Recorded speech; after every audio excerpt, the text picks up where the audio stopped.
for Michael Carey, everybody. Michael Carey.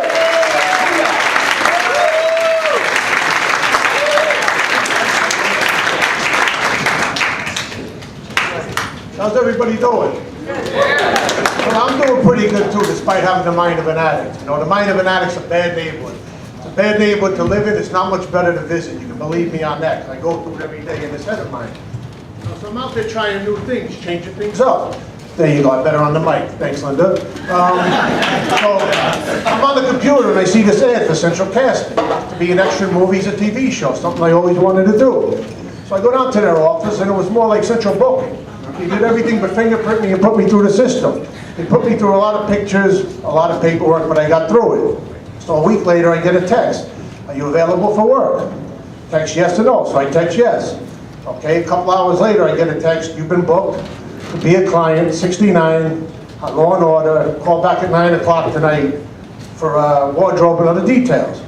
All right, great. So I call back at 9 o'clock, they say, client 69 to 75 is going to be business casual. All right, so I got that. So then I start to think, you know, it's a bad thing for this addict to do, because I don't have a whole lot of good choice or healthy decisions come out of this head of mine. But then I say, you know what though? You come a long way from being a blackout drunk crackhead who robbed your house and helped you look for the person who did it to figuring out what business casual is on Law and Order. So, thank you, I needed that.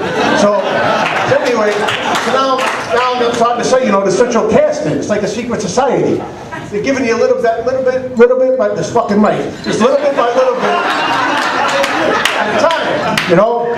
And text this, text that, business casual. I still got to call these fuckers back at midnight. So now I say, you know, I get a little excited sometimes. So I say, you got to calm down here a bit, you know? But I'm an addict. I want it all. I want it all now, and I want it all the time. They ain't happening that way. So I got to slow down a bit, accept it. They're the boss, I'm the horse. All right, so I call them back at midnight, and they say, okay, come down to the pier tomorrow at fucking Mike. Come down to the pier tomorrow at 3 o'clock. All right, great, so I have everything in order now. I figured out what business casual is, because I'm a client, I'm going to be dealing with the lawyer. Bring my court clothes. All right, so I shut it down for the night. Woo. Anyway, so I make it down to the pier, and I walk into the place like I own it, because I watch the show, thank you. And I watch the show, and everything's looking familiar, the courtroom and all the other stuff. So I'm walking around in places I know I shouldn't be now, like the dressing rooms. So I'm in the, before I can do anything dopey, like go with this fucking mic, go into the dressing room, the security guard grabs me up before I do something dopey. It says go over to holding, so he brings me over to holding. So now I'm sitting down, and I see the cops and the lawyers come back from doing a scene. And even though I know it's fake and it's TV, they still make me uncomfortable. So I have a flashback of when I was came out of a blackout, chained to a real bench, dealing with real lawyers, in a real holding cell, real cops, and all. So now I feel comfortable now dealing with all these people. So, all right, so I bring it down. I'm an actor now. So they call 69 to 75. I roll onto the screen with the clients. All right, so I'm fitting in. I'm feeling it. I'm an actor. I've arrived. So out of the corner of my eye, I see the hot blonde cop. The face is killing me. So the hot blonde cop started the show, the DA, and they're finishing the scene. Cut. Action. I got the lingo. I'm here. I'm an actor. So now I'm standing in front of the guy I'm doing the scene with. His lips are moving. Nothing's coming out.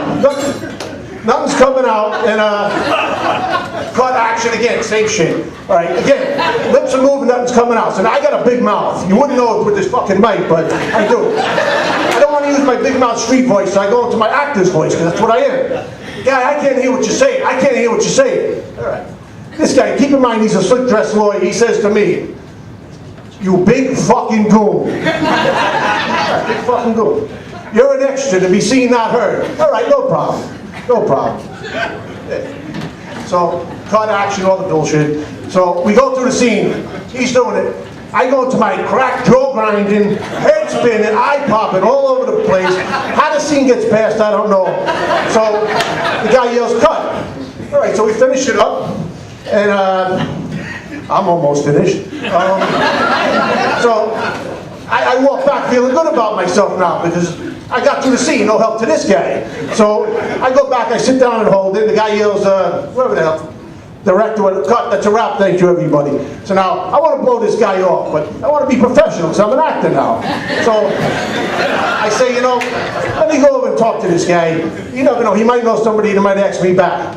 So I roll over to the guy and I'm like, it was nice working with you, even though it wasn't. And I said, despite the communications BS and that fucking rude goon comment, totally uncalled for and unprofessional.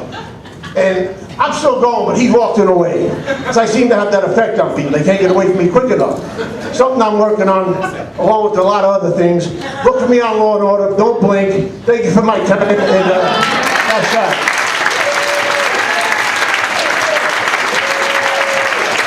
Michael Carey, everybody. Give it up for Michael Carey.